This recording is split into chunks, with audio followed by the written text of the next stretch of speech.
সুপ্রিয় শিক্ষার্থী বন্ধুরা, হিসাব বিজ্ঞান যে কতটা মজার এবং কতটা ইজি একটা বিষয় তার একটা প্রমাণ আজকে আমি তোমাদেরকে জাস্ট একটা নমুনা দেখাচ্ছি। আমরা সবাই একটা বিষয় জানি যে হিসাব সমীকরণে সম্পদ সমান দায় যোগ মালিকানা সত্ত্ব, অর্থাৎ অ্যাকাউন্টিং ইকুয়েশন মানে এ সমান এল প্লাস ওই।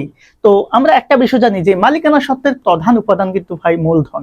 তাহলে আমরা কি এটা লিখতে পারি না যে মূলধন সমান সম্পদ মাইনাস দায়? অর্থাৎ এখান থেকে আমরা মূলধনের সূত্রটা পাই। এখন দেখো কত সহজে এই একটা সূত্র দিয়ে জাস্ট ইকুয়েশন থেকে তুমি অনেক কিছু বের করতে পারো। দেখো এই যে মূলধন সমান সম্পদ মাইনাস দায় লিখলাম, তো আমি জাস্ট মূলধনের আগে এখানে একটু প্রারম্ভিক লাগাবো, জাস্ট এখানে প্রারম্ভিক লাগাচ্ছি, প্রারম্ভিক। তাহলে প্রারম্ভিক মূলধন সমান কি হবে ভাইয়া? মূলধনের আগে প্রারম্ভিক আছে, তার মানে সম্পদের আগেও আমাদের কি থাকবে? প্রারম্ভিক সম্পদ মাইনাস দায়ের আগেও কি থাকবে? প্রারম্ভিক দায়। তাহলে এখান থেকে আমরা একটা সূত্র পেলাম প্রারম্ভিক মূলধনের। আবার দেখো আমি প্রারম্ভিক মূলধন না লিখে আমি জাস্ট সমাপনী লিখবো মূলধনের আগে, তাহলে কি হবে?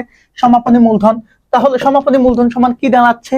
সমাপনী মূলধন সমান ঠিক একইভাবে সম্পদের আগে আমরা একটা সমাপনী লাগাবো, সমাপনী সম্পদ, দায়ের আগেও সমাপনী লাগাবো, তাহলে কি হবে? সমাপনী দায়। তাহলে এখান থেকে আরেকটা সূত্র তৈরি হয়ে গেল। এখন দেখো যখন তুমি অনুপাত বিশ্লেষণ করতে যাবা তখন দেখবা একটা সূত্র আসে যে কার্যকরী মূলধন বা চলতি মূলধন। তাহলে তুমি জাস্ট এখানে মূলধনের আগে চলতি লাগাও বা কার্যকরী লাগাও, জাস্ট তাহলে কি হচ্ছে? এখানে চলতি মূলধন। তাহলে চলতি মূলধন সমান কি হয়? চলতি সম্পদের আগে কি লাগাবা? জাস্ট চলতি সম্পদ। আবার দায়ের আগে কি লাগাবা? চলতি দায়। তাহলে এখান থেকে আরো একটা সূত্র তৈরি হয়ে গেল।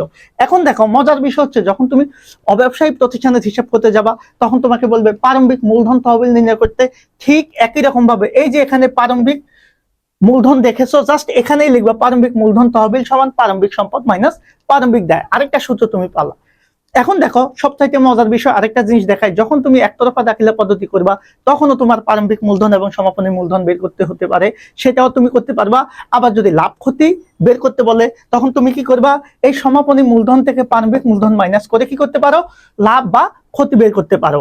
এটার সাথে অতিরিক্ত মূলধন এবং উত্তোলনের একটা বিষয় থাকে। তাহলে একটা বিষয় খুব ইজিলি বুঝতে পারছো কত সহজে জাস্ট বেসিক অ্যাকাউন্টিং দিয়ে তুমি অনেকগুলা সূত্র নিমেষেই শিখে ফেলতে পারো।